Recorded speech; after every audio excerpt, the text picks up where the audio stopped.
Yeah, I'm excited to get started for game week prep. We actually did some work on Thursday, Friday, and Saturday, but mainly Friday and Saturday on ourselves and our opponent, UT Martin. But today we'll be focused primarily on that.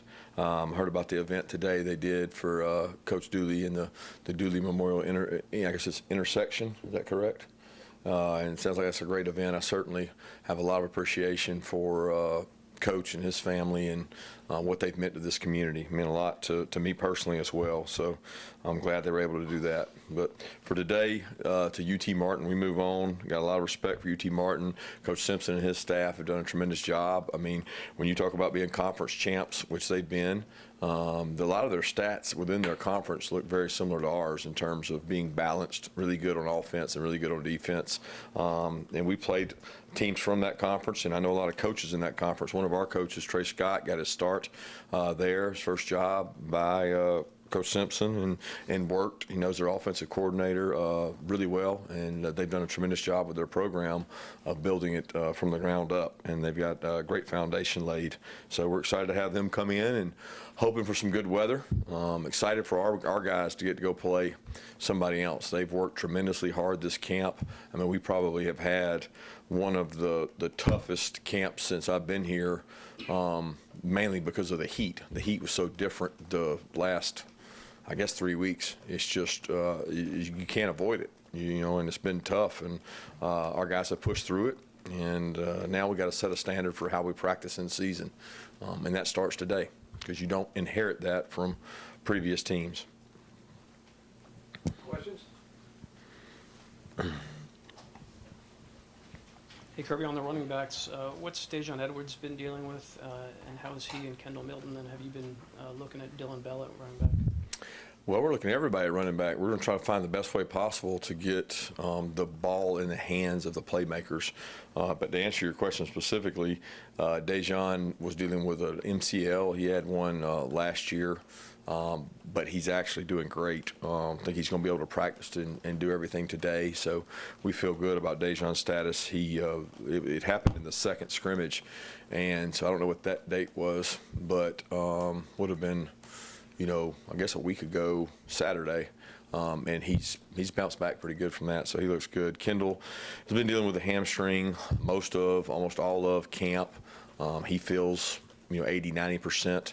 And we're hopeful to get him back today as well in terms of practicing and taking reps. The volume they do, we have to be careful of because they haven't been in the heat as much as the other guys in the last week. But we feel good about both those guys. I feel good about Andrew Paul. Rod Robinson's had a great camp. Cash has had a good camp. Really got a bunch of guys who've repped and done some good things there. But Dylan, we need Dylan at wideout. We need Dylan on special teams. Dylan has had a really good camp in terms of being a wide receiver. He played that some in high school, so that's something he's done before. But, the way offenses are nowadays, you can get your touches a lot of ways. And we've got a lot of plays that involve perimeter blocking, direct runs, perimeter runs. I mean, as a defensive coach, every offensive play has 3 plays on it. So it could be a direct run with this. And in those ways, you can get a lot of people touches. So that would be the plan. But I feel good about the backs we have. I feel a lot better if Dejon and Kendall are 100%. But we'll see where they are today. Coach, you talked about kind of preparing for UT Martin, of course. Obviously, their starting quarterback they named just recently in Kincaid Dent. I think he's only got about 9 passes combined over his college career. Most of his film is holding kicks. So how do you kind of prepare for a guy like that with limited film? Well, you don't prepare for the guy. You prepare for the offense. You don't, like, when we go play somebody, we don't prepare for the guy. We might try to find something out about him in terms of what did he do in high school, what does he excel at, what does he struggle with, is he a guy that doesn't read coverages well, is he a runner, is he not a runner? I mean, there's all kinds of things we'll try to discover, but they have an offense, they have an offensive system, and they'll cater that offensive system to fit his skill set. So we go off what they've done in the past and a little bit of research on him as well. Coach, I was wondering if you could speak about UT Martin schematically and if there's any similarities to anybody you might face down the road, maybe in conference. And if so, do you use that as an opportunity to maybe, not necessarily experiment, but maybe put something on tape that you might try later down the road? No, I mean, we look at them schematically and we try to figure out who they are, what they've done. You watch all their games. You worry about yourself. You try to improve the things you do yourself. I think it's really important. First game of the year, we always look back at things that gave us problems because that's probably what they're looking at. And you want to, research and say, all right, what have they done well? What have they done poorly? What have we done well, and what have we done poorly? Because we're going to see some of that. They are a well-coached, very good scheme team offensively. They're like everybody you play. There's nobody that's really different anymore. There's more the same. You don't see a triple option. So it's like, okay, well, what do they do offensively? They're very similar to everybody else. They got the ability to throw the ball in the perimeter. They throw RPOs. They run the ball well. They have plays. They don't block anybody in the interior, and it doesn't matter, because the ball goes on the perimeter. So they do a good job of that. Defensively, they're similar to us. They can go 3 down, they can go 4 down. They primarily go out of an odd look and a 3-down look, and we get to look at that a lot because we do it defensively. So we share ideas in terms of schematics. When you watch us and them and you watch their conference, you see some similarities there.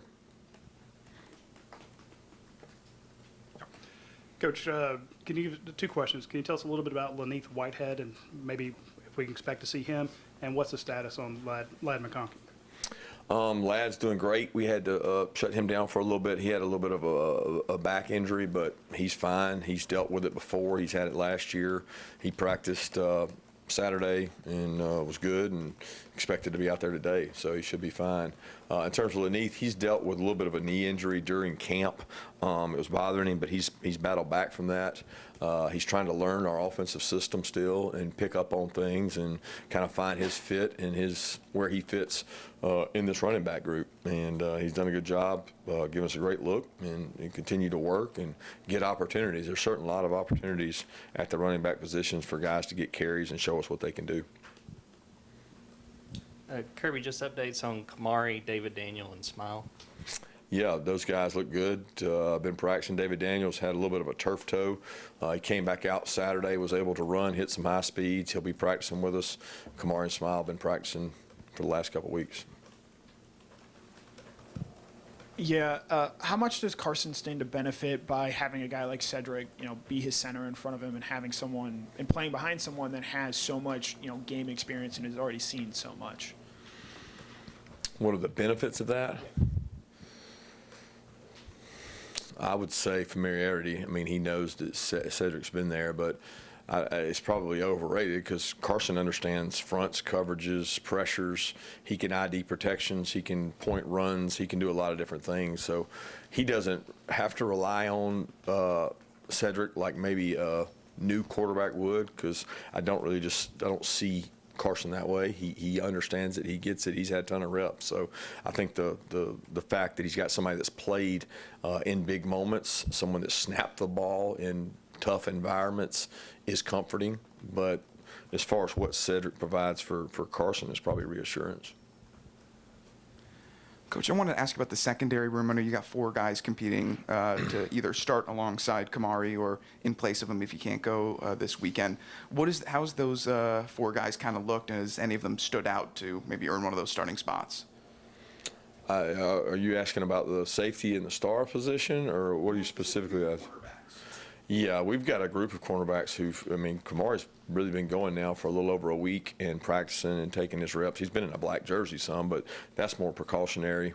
We know he can hit and tackle. He's a really physical tackler, so he's been able to tackle in individual drills and things. So he's been great. The other guys have all competed there. They've had a really good competition between Nyland, AJ, Humphrey, Julian, and Dalen. They've all 4 taken reps and gotten work there, and I don't know that we're ready to say anybody's stood out beyond somebody else. And we'll have practices this week that are game speed, game like. We make a determination this week or determination in the game, but staying healthy, and all those guys have done a good job. Yeah, asking about the safeties and stars. What do you like about how the defense is playing with Javon at safety and maybe Tyke at star, and how will that change the defense, having those guys playing more of a role without Chris here? Not a lot of difference. We're running the defense we run. Those guys are competing. We're trying to build depth. We're trying to get experience for Javon. It's a different transition when you go backwards than when you go forwards in a defense. He's going backwards, but he's going somewhere he's played before. So that transition's been great. How are we playing right now? I can't tell you that because we haven't played anybody. So we got to go play to kind of find out where we are and see where we need growth at. But number one, staying healthy at those two positions and building depth for if we're not are the key. Coaches, if you've come to the decision yet on the kicker duties, field goal, extra points, kickoffs, that sort of thing? Yeah, I hadn't completely come to a conclusion of what we're going to do there. Obviously, the punting duties are sealed up, but the kickoff and field goal kicking duties will be decided probably shortly. Coach, with the way the schedule presents itself, having these first 2 weeks before conference play starts, how many of these position battles might extend on into maybe the South Carolina week and give you an opportunity to really truly evaluate game reps? Well, unfortunately here, it's never decided. I mean, it changes the week of. I mean, outside of a few positions, I don't care who you are. If you don't go out there and practice good, you're not going to play. So position battles here will go on throughout the year. I think what you're kind of directing it towards is, you're playing what would be considered, somebody would say was a lesser opponent. I certainly don't look at it that way. We don't look at it that way, or we don't look at it as a luxury to be able to do this or that. We want to go out and get great rhythm and start fast and dominate and play well. We want to play our best each and every game and grow from that. But as far as the opportunities for guys to start and play, they get that opportunity every day. We're going to go out there today and do best on best and see who plays, and the guy that plays better is going to be the guys that get to play, regardless of whether they start the first or second game. Kirby, what's at tight end? What's the latest on Lawson's prognosis, and what have you seen the last couple weeks as far as depth at that position? Yeah, Lawson ended up getting the tightrope surgery, and we don't know when to expect him back. He's already out of a boot and walking with pressure on it, which is great news, and he's out at walkthroughs, at meetings. He's very attentive. He's going to help us special teams wise. But in the time that he's been gone, Oscar, Pierce have both picked up the load, done a great job. We've had some other guys audition and move around at that position. But, I mean, it's a position that if you have the luxury of depth at receiver, you don't have to play as much 12. If you've got 12 personnel, you better have 2 viable backups that can play there, and we certainly have worked towards that. We'll continue to see where it goes. But Pierce has done a nice job with Lawson's injury. He's gotten more opportunities. Coach, obviously it's year 8, you're older, your kids are older, the demands of the job have not slowed down. In fact, they've probably cranked up a little bit. Can you give us an idea how you're managing all that, and maybe an update kind of on your family and kids? I mean, they're teenagers now, getting to be teenagers, and do you feel like you're doing a pretty decent job of balancing that? Yeah, that part has actually become easier. The demands of the job have increased, but so has the retention of my staff, which has allowed me to afford people the opportunities to lead the team, lead their unit, delegate more duties, which in turn allows me to be a better husband and father, which is probably the primary goal of what I want to do as a man. And I certainly have had more time in the last 2 to 3 years with my family than I have previous. And that has a lot to do with maturing as a coach and having a staff that allows you to do that, a support staff with former head coaches on our staff, between Will, Bobo, Monken being here at the time. You got guys, Dell, that's been here forever, Schumann. They understand what you want and what you demand, and allowing those guys opportunities to lead the team, lead certain areas of the team. It affords me the opportunity to be a better husband and father. Kirby, we've seen you in a leadership position in college football, being on this rules committee. Obviously comes with the turf, being a veteran coach. The Big Ten's moving to this availability report every week, and I know LSU's doing that. You're pretty transparent with us as well. Would you be in favor of a SEC weekly availability report, and do you think that will help in the efforts to maybe curb some of the gambling issues?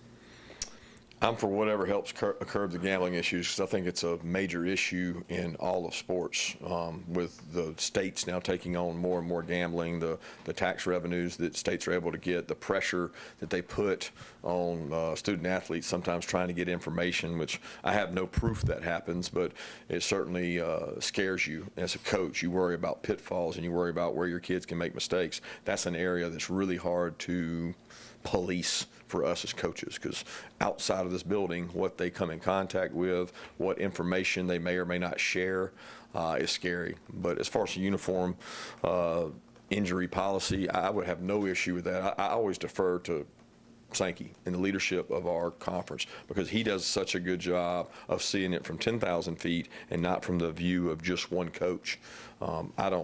Again, I don't have a whole lot to hide. If you want to ask me about it, I'll tell you. I can never say sometimes whether they're going to play in the game or not, because I don't know. I don't know till right up till the game sometimes, because we're trying to make every player available we can, and we don't know the most accurate information. If there was a standard reporting procedure that was more uniform, it'd probably make it better, but you're not going to make the people go away that still want to go dig and find and ask questions and try to gather a competitive advantage. Hey, Kirby.